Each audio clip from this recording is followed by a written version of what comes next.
President Zelensky's statements yesterday mark a delicate and strategic pivot in Ukraine's stance on the ongoing war. He's told Sky News that a proposal to place unoccupied Ukrainian territories under NATO protection as a means of halting the hot phase of the war is a pragmatic, albeit controversial step, emphasizing diplomacy over immediate military recovery of occupied territories. His proposition: if we want to stop the hot phase of the war, we need to take we need to take under the NATO umbrella the territory of Ukraine that we have under our control. It underscores his dual approach, securing international military guarantees for unoccupied regions while leaving the possibility of reclaiming occupied areas through diplomacy. This is a significant step forward, given his long-held position that Crimea, for example, and other annexed territories remain sovereign Ukrainian land. While this approach may seem like a concession, Zelensky insists it's a necessary measure to protect what remains under Kyiv's control and to deter further Russian aggression. We need it very much, otherwise Putin will come back.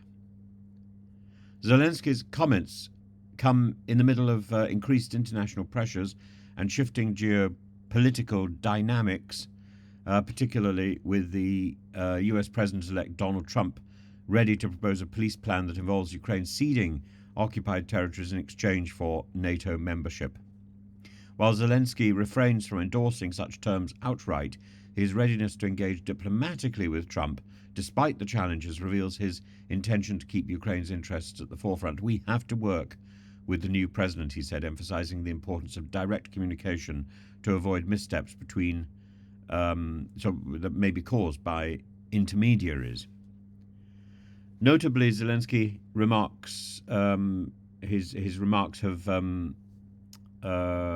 met with an obstructive Russian stance. Putin's promotion of the new ballistic missiles, as he points out, is a clear attempt to undermine any forthcoming peace efforts. Putin wants to escalate the situation now so that President Trump's efforts are doomed to fail. And this aligns with Zelensky's broader narrative that Russia's actions are not geared towards ending the conflict, but solidifying its gains through intimidation.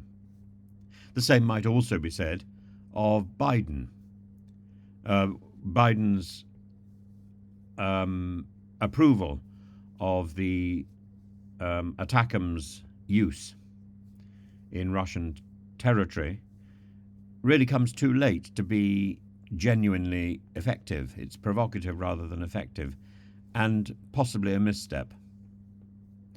Zelensky's nuanced approach reflects his acute understanding of both the domestic and the international landscape. Zelensky is the master here, and he stands head and shoulders above the current American president and above so many of the Western leaders, and certainly above Putin. This is a man who never intended to have a political career.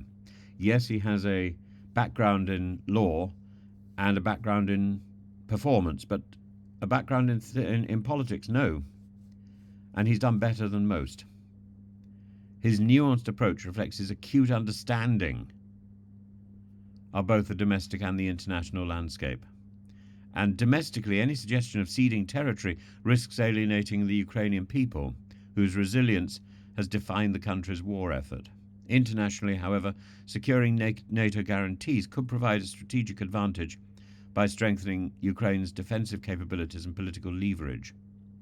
I don't know whether Zelensky is looking for NATO troops on the ground or whether he's looking for genuine NATO membership. Critics may argue that his proposals risk legitimizing Russia's occupation of eastern Ukraine, including Crimea, which has been unlawfully held since 2014, yet his emphasis on reclaiming territories diplomatically ensures that Kyiv's long-term objective of restoring its territorial integrity remains intact. You've got to remember, Zelensky came into power on the promise of renegotiating the Minsk agreement, which is one reason, possibly, why Putin was so keen to attack. And it makes the absurdity of the people who talk about ignoring the Minsk agreements so significant.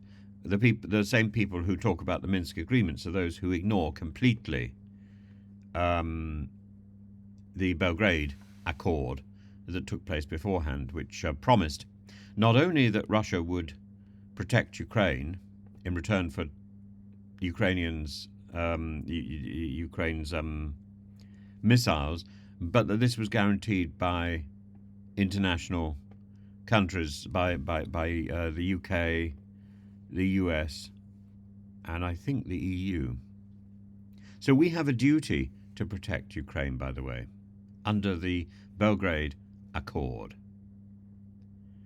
And the potential NATO umbrella for unoccupied territories would serve as a critical deterrent against further Russian aggression.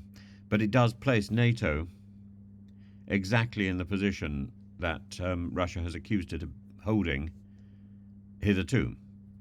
Implementing this plan would require a coordinated effort from NATO allies, many of whom remain cautious about provoking further escalation with Russia. At the same time, Zelensky's pragmatic tone towards Trump reflects a realization that the US remains Ukraine's most critical ally, and his comment, "I want to share with him ideas and I want to hear from him," underscores his intention to shape US policy in Ukraine's favor, even as Trump's administration may take a less confrontational stance towards Moscow. Zelensky's peace plan, though it's riddled with risk, is emblematic of his ability to navigate the complexities of war and diplomacy by proposing a NATO umbrella for unoccupied regions, while leaving room for diplomatic negotiations over occupied territories. He demonstrates strategic foresight. His proposal reflects not capitulation, but a calculated attempt to secure Ukraine's future while adapting to the realities of a protracted conflict. Ultimately, his strategy hinges on balancing Ukraine's territorial integrity, the political realities of NATO expansion, and the unpredictability of both Russian aggression and international diplomacy. In his own words, we have to try and find a new model.